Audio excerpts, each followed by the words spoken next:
evening, and in the face of adversity, the strength of our community shines through. I extend our deepest gratitude to our first responders, especially the Beavercreek Police Department and Beavercreek Township Fire Department, as well as all the collaborating jurisdictions whose swift and coordinated efforts undoubtedly saved lives and minimized the impact of this devastating event. Together, we unite in support and resilience during these challenging moments. Now I'd like to pass the podium on to Pete Landrum, Beavercreek City Manager. Thank you,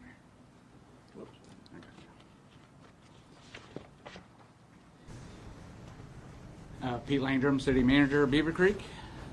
I join Mayor Stone in expressing our collective thoughts and prayers for the victims and their families affected by the tragic event that has unfolded. Chief Fiorita, unfortunately, is out of state and unable to be here with us today. However, I want to assure you that both I and the entire command staff have been in constant communication with him. We have complete confidence in Acting Police Chief Captain Chad Lindsay and the department's entire command staff to navigate this challenging situation. In the wake of this incident, our focus extends beyond the immediate response. The well-being of our police officers and first responders is paramount. Our police wellness programs and established protocols are actively engaged to support them as they deal with the emotional impact of this event. It's crucial to note that this is an ongoing investigation and information is still in the process of being gathered. The situation is fluid and the details are evolving as the teams work diligently to gather the necessary facts. At this point, I'd like to introduce Acting Police Chief Captain Chad Lindsay, who will provide additional updates and insights to the ongoing efforts to manage and respond to this tragic event.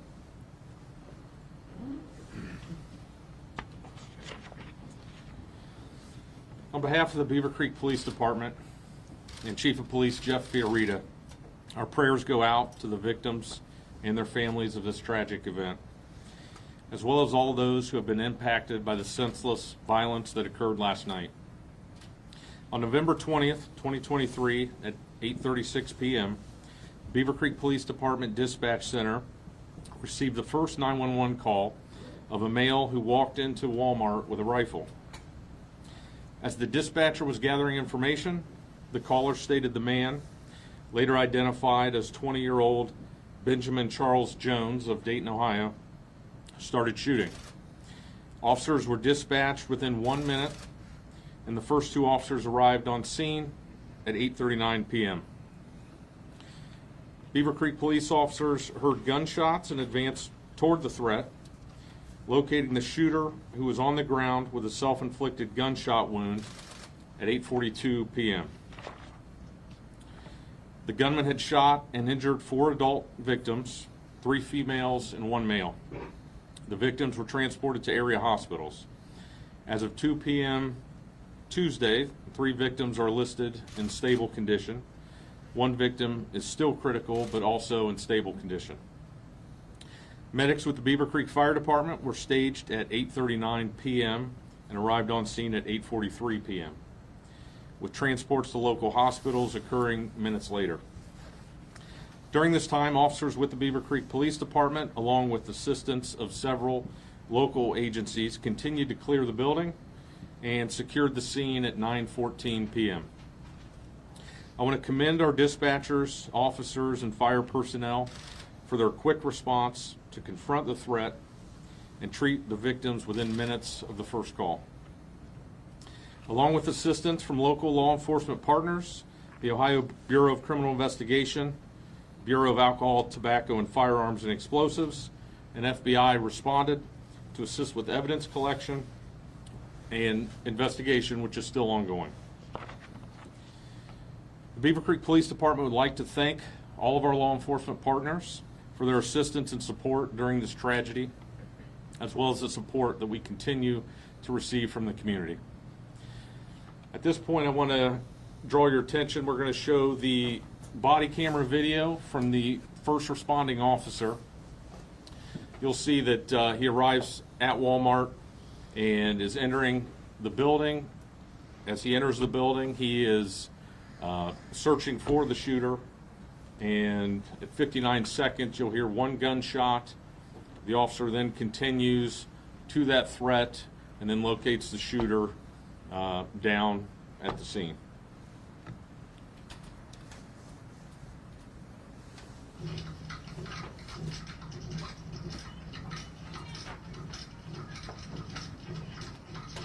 Where's he at?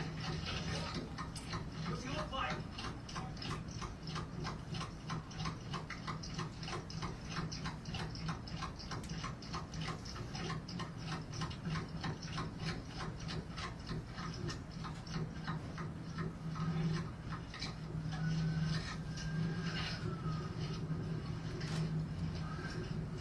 Where's he at?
Got him.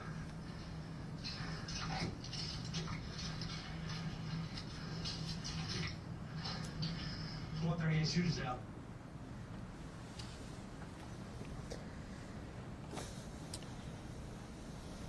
I would now like to introduce Zrinka Delber, who is the Assistant Special Agent in charge for the FBI's Cincinnati Field Office. Thank you, sir. Good evening, everybody.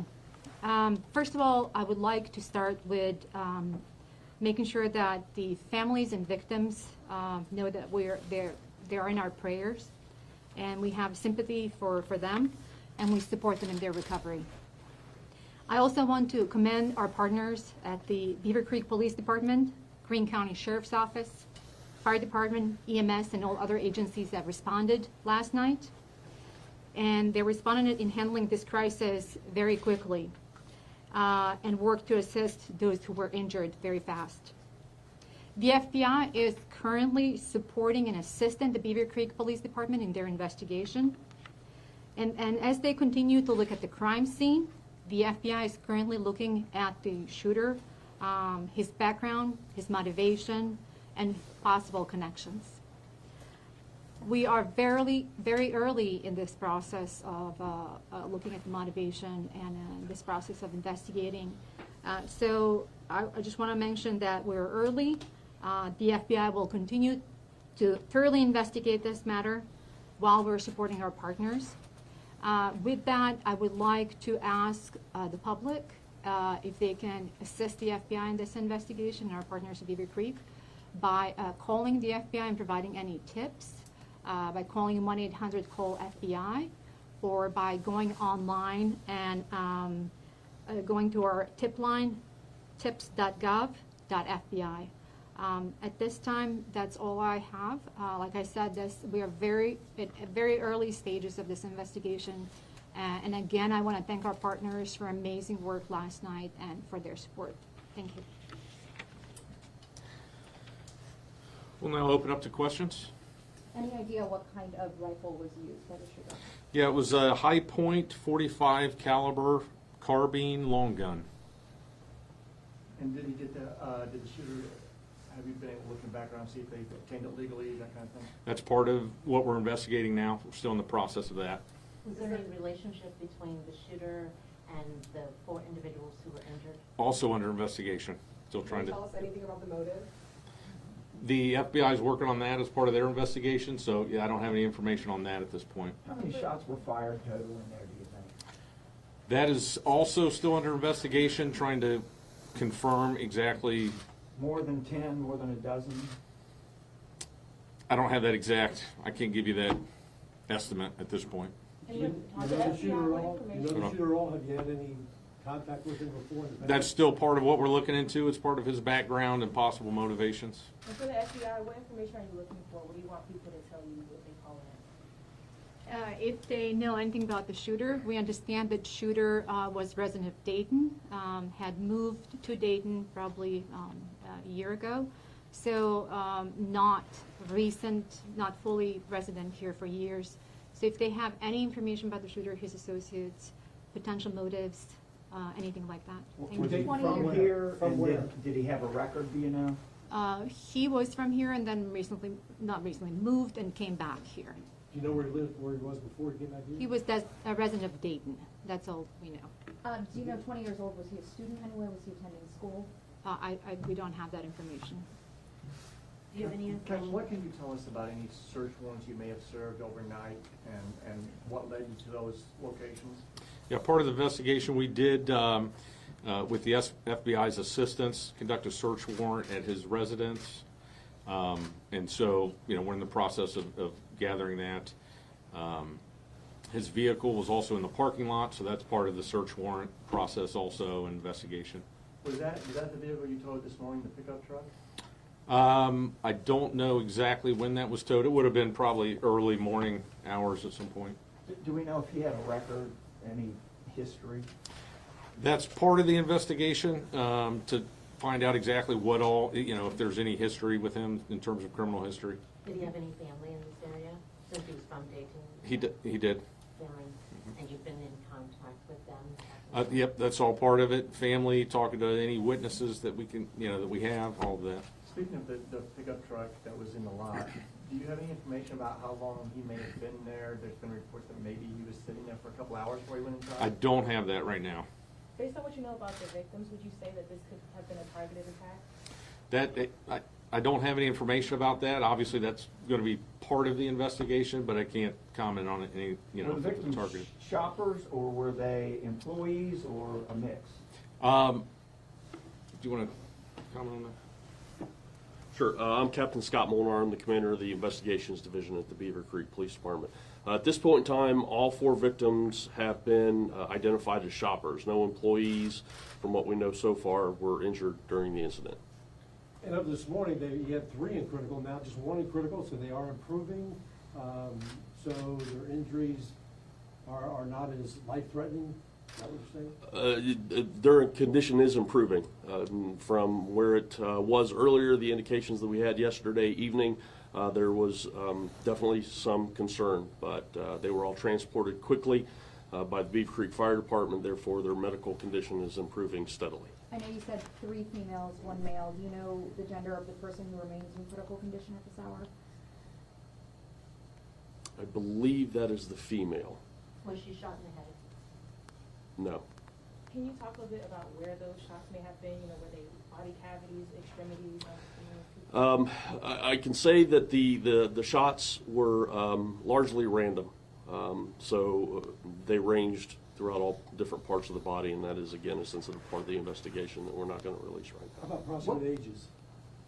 That I don't have at this point in time. Adults, I mean. Yeah, all adults. Where was Mr. Jones's body found? His body was found just behind the Vision Center in Walmart. Did he The have victims, other where weapons with him? where in the store were the victims? Throughout the store, Throughout the different store? locations Not in one- the store. Not one particular place? Correct. The radio call went out as in the cereal aisle. Is that not true? Is that not where this happened, or where it started, or? I have to look at the report in more detail. There's so much going on last night, I can't remember exactly where it was. You're still looking for a motive, obviously, and you're still gathering those materials, but, you know, did the shooter post anything online, anything on social media? Were there any warning signs that were out there, a manifesto, anything you might have written? At this point, it's really too early for us to comment on that. I don't want to be guessing here. This just happened less than 24 hours ago. we're still collecting all the evidence, so I can't really fully answer that question. Do you believe this What could do we be a know about racial the weapons motivated or the attack? ammo he might have had? How many guns? Did he have just the one? Did he have more ammo? Some of these guys come in geared up. What was this guy's situation? Yeah, he just had the one gun, and we're working on determining, amount of ammo and what else he may have had. Do you believe that this could have been a racially motivated attack? We're looking for the motivation. That's why we're working on this investigation with Beavercreek, but we don't know if it was racially motivated or not this time. He's a white male? He is a white male.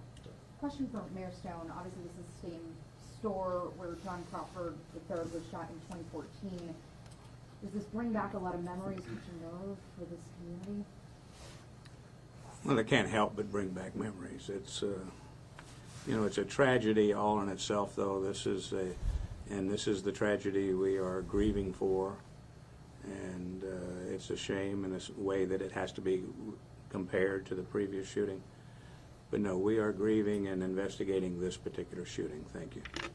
And then what can you say, to people who are getting to the point where they're afraid to go out in public because of these kind of things happening? Are there any comments about that?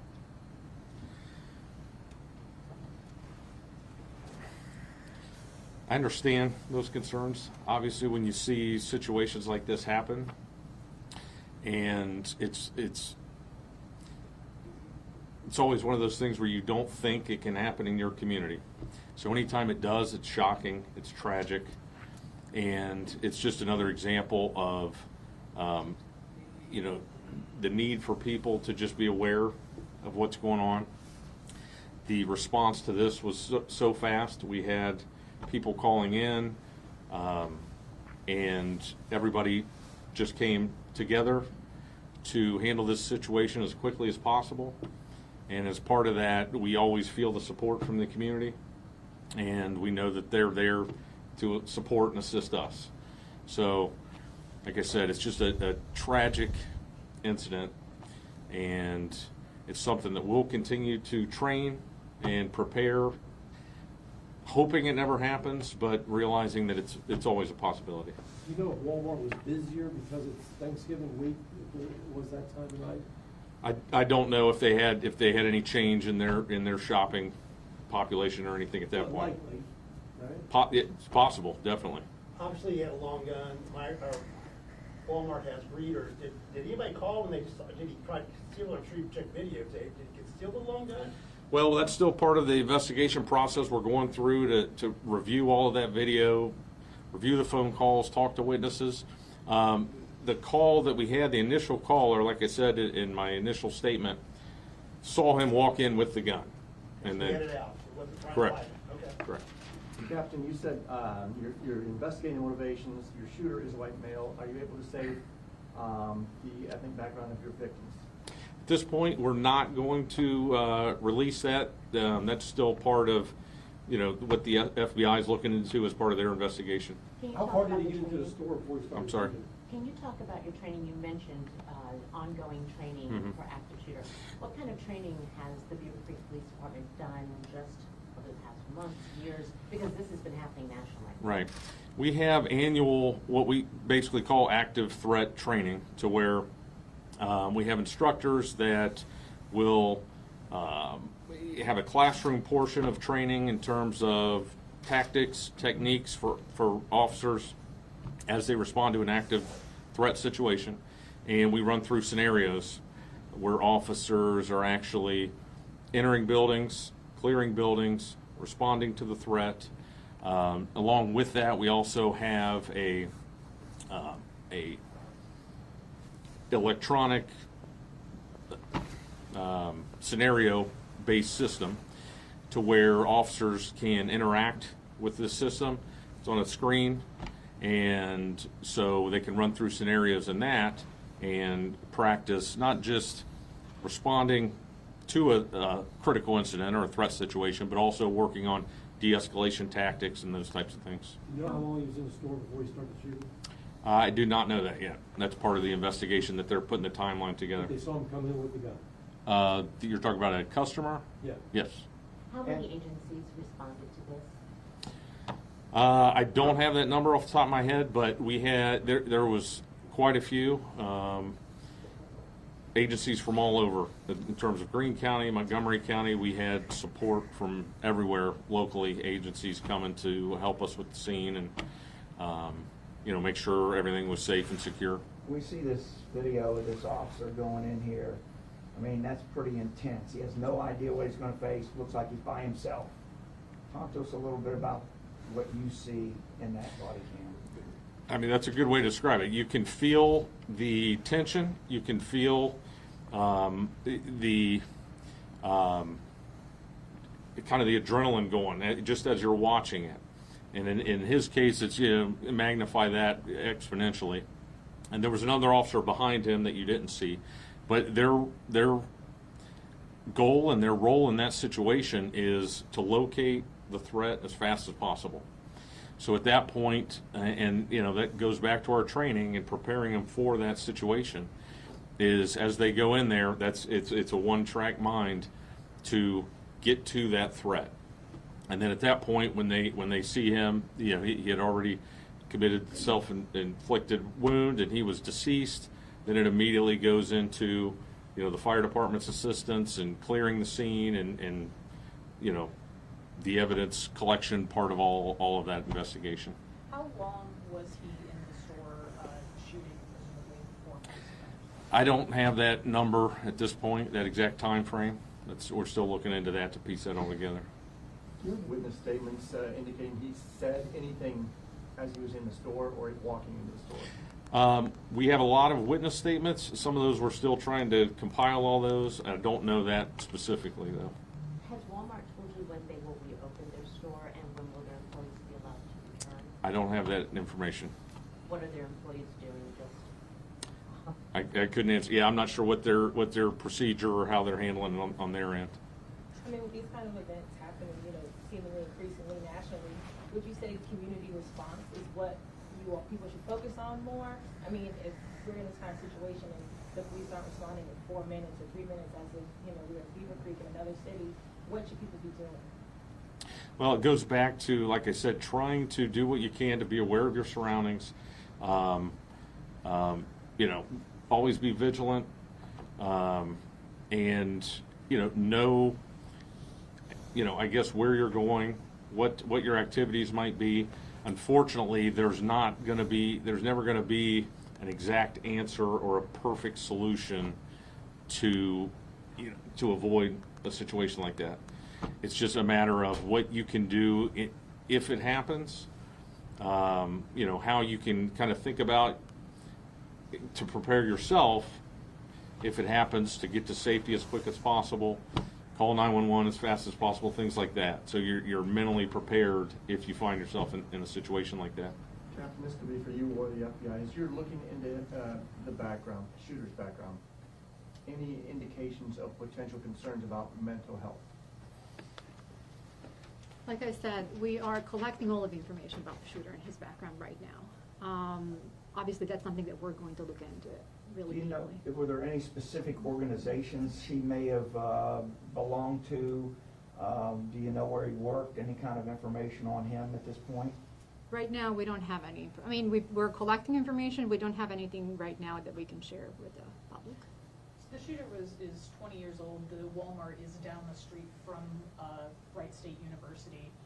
Is there any indication, not necessarily that he was a student there, but he had connections to the university? We don't have any indications right now of that. Just a couple more questions. I mean, it was a very quick response time. I definitely would like to personally commend Beavercreek Police having responded. But what can you say went into? I know you also do your annual trainings, but that seems like a very quick time for him to be found at 8:42 and the call was made at 8:37, I believe. That response time seems very quick. Well, that's something that we are proud of, and that's something that we try to, not just a situation like this, a critical incident, but in general, to respond to the citizens as quick as we can. In situations like this, obviously, it's critical to be able to try to deal with it as fast as possible. So that's something that we've always done. We pride ourselves on that, and officers are patrolling, constantly being prepared for is something that may happen regardless of the severity of it, so they can deal with it as quick as possible. Captain, where were the victims, where were they found? Were they able to walk out of the Walmart on their own volition, or did officers actually have to evacuate them? And where were they found in the Walmart? Because you said they were all over. Most of the victims, we don't know exactly where they were struck in the store physically. I do know that one patient self-transported to the hospital. One patient was taken to a hospital by medic, and I believe there was a second one that transported by medic, but I can't be certain at this point. Trying to remember those specific details. Where in Walmart were they found? Were they in the grocery department or? All over, different spots. I know of one victim specifically that was towards the back of the store in the grocery section, but outside of that, I'm not sure exactly where they were all Were located. they all taken to Soin, or were some taken to the Valley in downtown Dayton?